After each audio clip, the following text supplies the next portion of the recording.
ওং ধর্মায় মহতে ওং কৃষ্ণায় বেদসে ব্রাহ্মণেভ্য নমস্কৃত্যং ধর্মং বক্ষ্যে সনাতনম। মহৎ ধর্ম সনাতন ধর্ম, যে ধর্মে আমার জন্ম, আপনার জন্ম, সেই সনাতন ধর্মকে প্রথম প্রণিপাত নিবেদন করছি।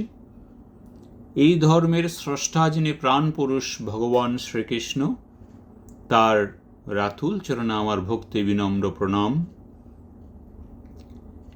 যারা যজন যাজন অধ্যয়ন অধ্যাপনার মাধ্যমে ভূদেব ব্রাহ্মণ পণ্ডিত মণ্ডলীগণ যারা বিভিন্ন শাস্ত্র অধ্যয়ন করে সনাতন ধর্মকে চির জাগ্রত করে রেখেছেন, সেই ভূদেব ব্রাহ্মণ পণ্ডিত মণ্ডলীর শ্রীচরণে প্রণাম নিবেদন করে আজকের আমার আলোচনা এখানে শুরু করছি।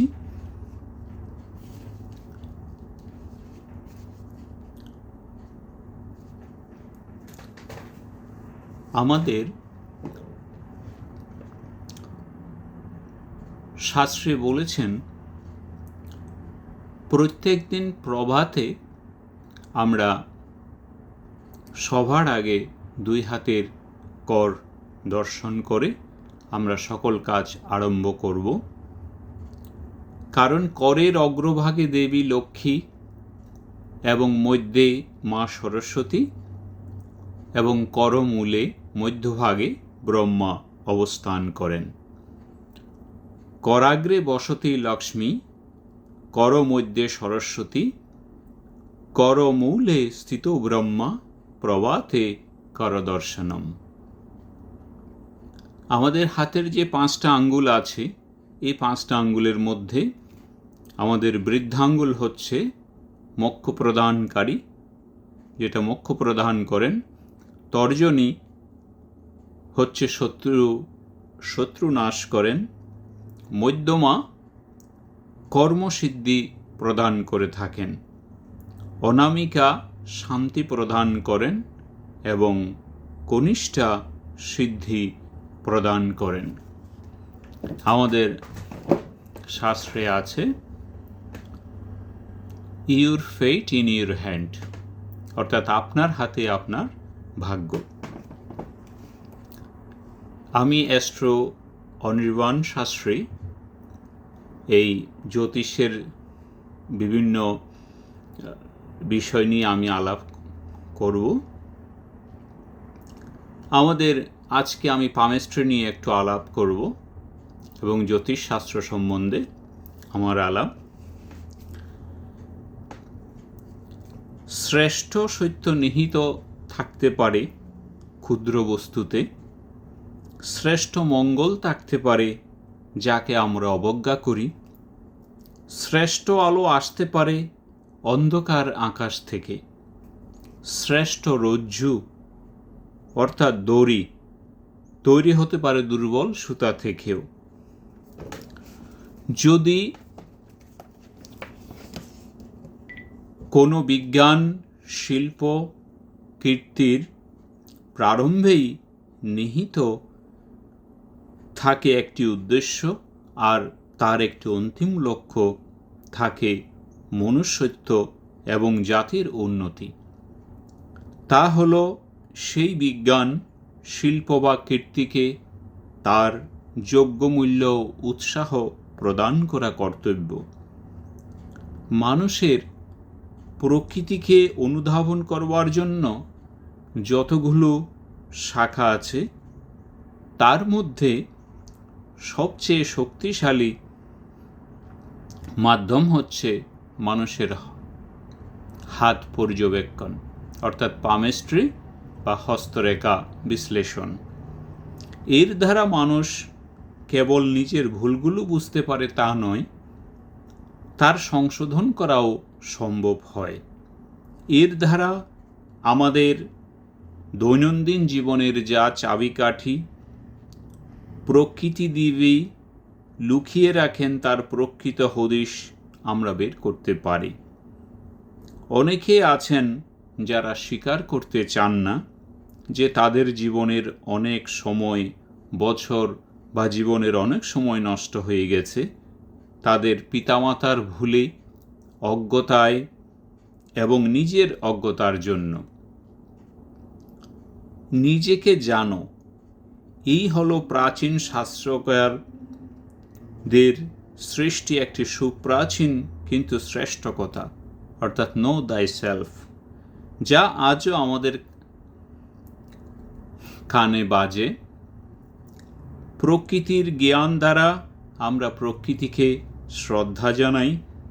তা হলো আমাদের এমন কিছু পাঠ করা উচিত যার সাহায্যে আমরা নিজেকে জানতে পারব, আত্মবিশ্লেষণ করতে সক্ষম হব।